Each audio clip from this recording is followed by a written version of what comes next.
that is industrial design. And industrial design is a ornamental or an aesthetic aspect of an article. The design may consist of three-dimensional feature such as shape, surface of an article, or two-dimensional feature such as patterns, lines, or colors. Industrial design law deals with aesthetic and original design of the industrial product. An industrial product usually contains elements of both art and craft. There is, to say, aesthetic as well as functional element. Cup तर सगळेच आहे. कपचं मुख्य काम काय आहे? चहाला carry करणं. पण ज्या पद्धतीने त्याचं हँडल डिझाइन केलेलं आहे, ज्या पद्धतीने त्याला शेप दिलेला आहे, त्याला डिझाइन असं म्हणतात. आणि त्याचा सुद्धा राईट आपल्याला मिळू शकतो. तुम्ही बघितलं असेल, बघा बरं, 4 पाय तर असतात ना रे चेअरला. सय्यद सर 4 पाय तर असतात, पण ज्या पद्धतीने एस्थेटिकली ते 4 पाय डिझाइन केलेलं आहे, त्याचं सुद्धा तुम्हाला राईट मिळू शकतो. And industrial design is to protected is to be new and original, and total time for registered design is 15 years. Initially 10 वर्षासाठी इंडस्ट्रियल डिझाइनचा राईट दिला जातो, प्रोटेक्शन दिलं जातं. 5 वर्षापर्यंत आपण ते वाढवू शकतो.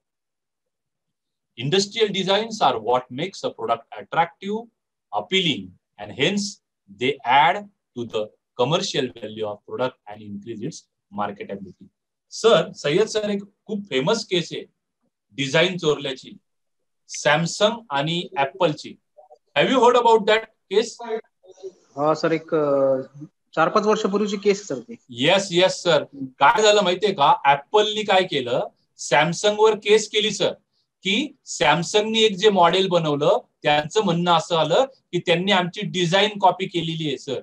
आणि ती 7 वर्ष केस चालली सर.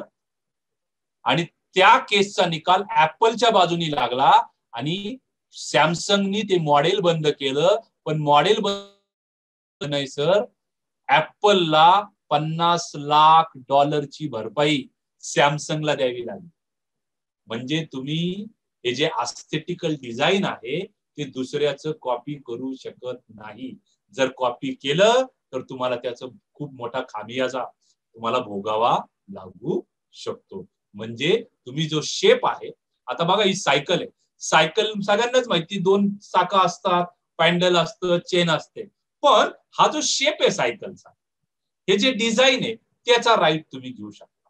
हा जो चेअर आहे, चेअर तर सगळ्यांनाच माहिती, मी सुद्धा चेअरवर बसून लेक्चर देतो. परंतु ज्या पद्धतीने तुम्ही रेस्ट करू शकता तुमची पाठ, ज्या पद्धतीने तिचे पायाचं डिझाइन बनवलेलं आहे, त्याचं मात्र राईट तुम्ही घेऊ शकता. आणि दुसरा मात्र तुम्ही राईट घेतल्यानंतर त्याचं कॉपी करू शकत नाही.